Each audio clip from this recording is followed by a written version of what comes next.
అందరికీ నమస్తే. నాకు ఓటు వేసినవా వేయలేదా చెప్పు. ఉత్త కాదు, ఒట్టేసి చెప్పాలి. నాకు ఓటు వేసినవా వేయలేదా, దేవుని మీద ప్రమాణం చేస్తావా, నీ పిల్లల మీద ప్రమాణం చేస్తావా చెప్పు. పంచిన డబ్బులు వసూలు చేసిన బీజేపీ అభ్యర్థి అంట. డబ్బులు ఇచ్చిన డబ్బులు మొత్తం నా డబ్బులు నాకు ఇవ్వాలి, నీకు నాకు పంచాయొద్దు. నాకు ఓటేస్తేనేమో మర్యాదగా ఒట్టేసి చెప్పు. ఒట్టేయకుంటే నా పైసలు నా చేతిలో పెట్టు, గంతే లెక్క. రెండో ముచ్చటొద్దు, నీకు నాకు పంచాయొద్దు అంటుందట. మంచిర్యాల జిల్లాలో ఈ వీడియో బాగా వైరల్ అవుతున్నాడు చూడురి. మున్సిపల్ ఎన్నికల్లో డబ్బులు పంచిన అభ్యర్థి ఓడిపోయాక తిరిగి డబ్బులు వసూలు చేస్తున్న వీడియో మంచిర్యాల జిల్లాలో వైరల్గా మారింది. ఆ వీడియోలో రికార్డ్ అయిన దృశ్యాల ప్రకారం మంచిర్యాల కార్పొరేషన్ 9వ డివిజన్ బీజేపీ అభ్యర్థి జాడి రూపా అంట ఎన్నికల్లో ఓటమి పాలయ్యారు.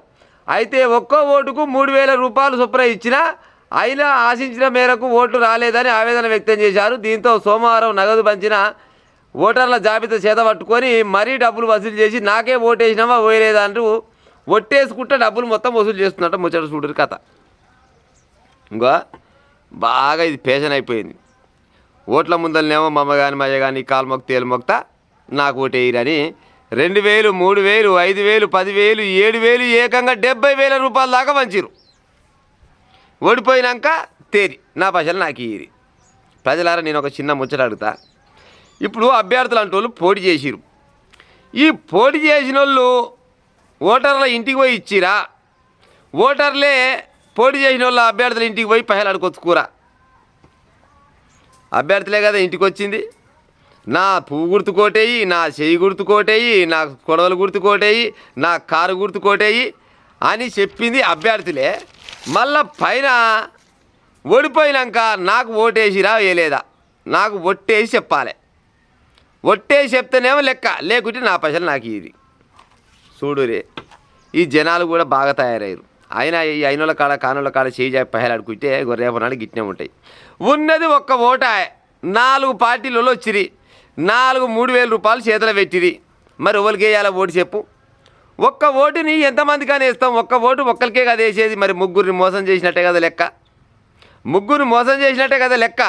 మరి ఓడిపోయిన వాళ్ళు ఇంటికి రావట్టి ఇక చూడరు కథ. ఆ వీడియో బాగా వైరల్ అయింది. మా అమ్మ కానీ ఓట్లు వేస్తేందుకు పైసలు తీసుకునే ఉపాయం చేయకూరి, విన్నరా? తీసుకుంటే గిసోడి ముచ్చట్లు వస్తాయి. వీళ్ళు కూడా అప్పుడు వద్దన్నా కానీ చేతులు పెట్టిపోతారు. వద్దన్నా చేతులు పెట్టి నిన్ననే అనుకుంటా పేపర్లు ఇచ్చారు. ఓ కాంగ్రెస్ అభ్యర్థి కుక్కర్లు పంచిండట. కుక్కర్లు పంచితే ఓడిపోయిందట. కుక్కర్లు మొత్తం తీసుకొచ్చి బయట వేసిరు. అట్టిన పట్టు చీరలని పైసలని ఎన్ని రకాలుగా జనాలను ఓట్లను మొత్తము పైసలకు బాగా లొంగ తీసుకునే ఉపాయం చేసి పట్టు చీరలకు కానీ బంగారానికి కానీ లేకపోతే ఎక్కువ డబ్బులకు కానీ గిట్ట చేసి ఓడిపోయినాక ఇల్లు తిరిగితే పైలు ఓడిస్తారు చెప్పురిగా. ఎట్ట ఇస్తారు? ఇవ్వచ్చా ప్రజలారా? పైలు ఇవ్వడం న్యాయమే అంటారా, లేకపోతే తీసుకోవడం న్యాయమే అంటారా? ఏది ఉన్నా కానీ ఇప్పుడు నాలాంటి వాడు చెప్తేనేమో ఒక తిరిగి అవుతుంది, జనాలు మీరు చెప్తేనేమో ఒక తిరిగి అవుతుంది. జనాలు మీరే చెప్పే ఉపాయం చేయరు. ఇప్పుడు ఇంట్లో ఓటర్ల తప్ప లేకపోతే లీడర్ల తప్ప?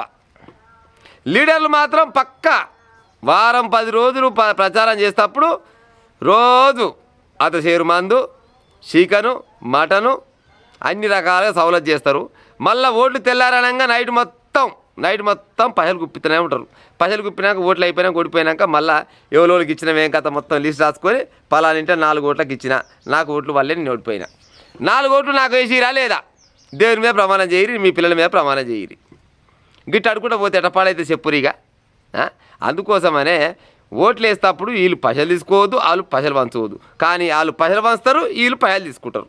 చివరికి వస్తారు కలగో గిట్టి చదివే కాలం వచ్చింది.